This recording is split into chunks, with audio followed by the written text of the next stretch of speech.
Washington State Patrol tells me this was a massive piece of concrete. They tell me it's about this big. So imagine you're just driving the speed limit along the highway here and somebody just chucks this at you. It really is, Dee Dee, and you mentioned something really critical here. This fire was inches, not feet, inches away from this church that's right over here. Just look at these burn marks, and as they follow up right over here, that part of the church, it's right there, that is the sanctuary. It got inches away from hitting the sanctuary. And on the other side of this property, right over my shoulder, this way is the playground. It got completely torched by this fire, and the equipment on that playground needs to be replaced, according to some of the congregation here. And while this is a very scary situation for so many people, and quite frankly, everyone is processing the damage here, people tell me they're just thankful there were no major injuries reported. You can see from the inside, this Jets Pizza is still boarded up tight and tire marks still left over from the car that crashed into it. In fact, one employee who was on the make line here was nearly hit by that car. And then another employee who saw it all happen, he says all of this is still pretty hard to process. That's exactly right, Gary and Monique, and especially for places that are right by places like the Carbon and Puyallup River. But where I'm standing right now in Orting, all this floodwater you see, this is from a creek right next to the Carbon River. You can see right over here, it is completely flooded. That backyard, not far from the river, but I want to show you over here, the water gets a little bit high where I'm pointing at right now. As you can see the stream going through right here, blocking the entrance into the Carbon River for people to travel the trails right over here. But according to Pierce County Emergency Management, as of now, at least 5 areas are shut down due to partial flooding. So I asked the governor, and if they tell you these cuts were necessary, your response to that? Give me a break. I mean, honestly, it is for tax breaks for the wealthiest Americans. So nothing he said was inaccurate. I didn't say that. You asked me, was the question shocking? It's not my job to be a trier of fact on his factual representations. That is not my job. Back here at home, a relative of a father and son allegedly murdered by a serial killer says she wants justice. 59-year-old Michael Goman and 31-year-old Vance Lakey were killed in March of 2021. Their bodies were found in an overgrown area in Algona. This is Lori Ann Ratzbenick. She was 15 when she ran away from her Lewis County home in 1982. Her body was one of 3 sets of remains discovered off Mountain View Drive in Auburn in 1985.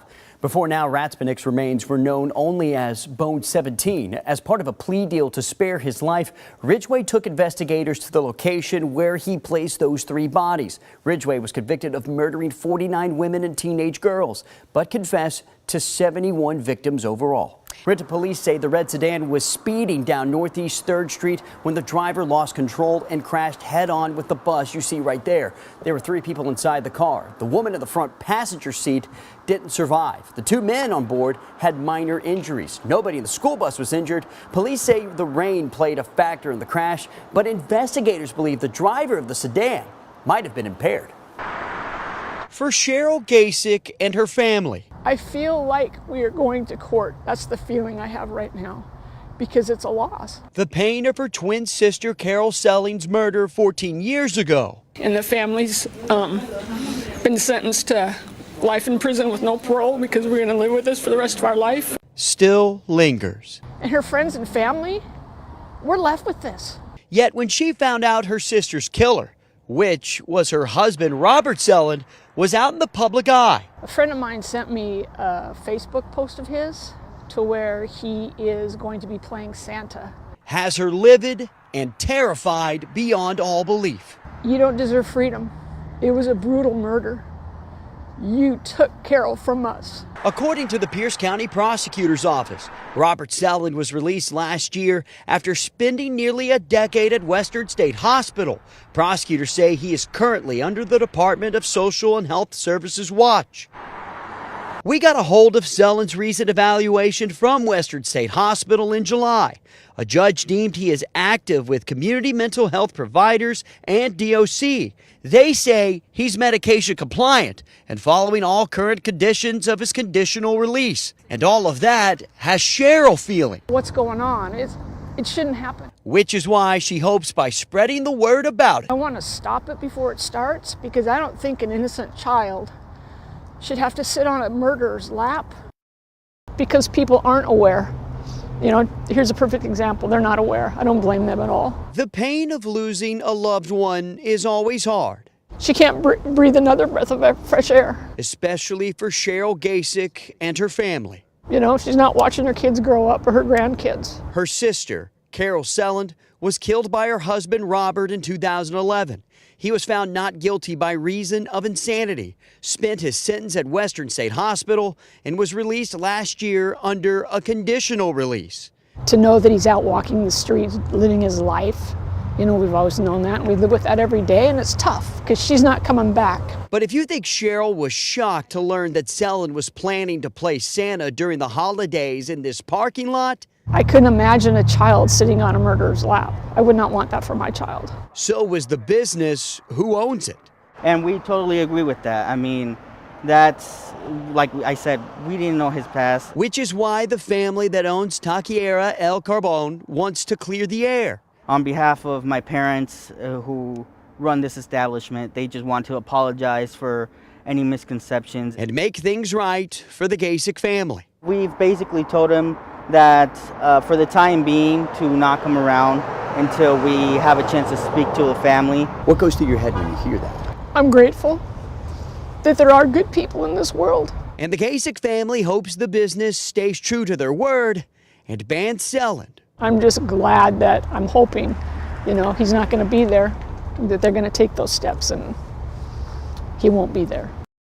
So we did get a copy of Selland's conditional release last week when we did this story. And according to a judge back in July, well, he's been compliant with those orders by the state. Of course, the family here still trying to reach out to the Gasick family for an in-person apology. And once we do hear about that, we'll let you know as soon as possible.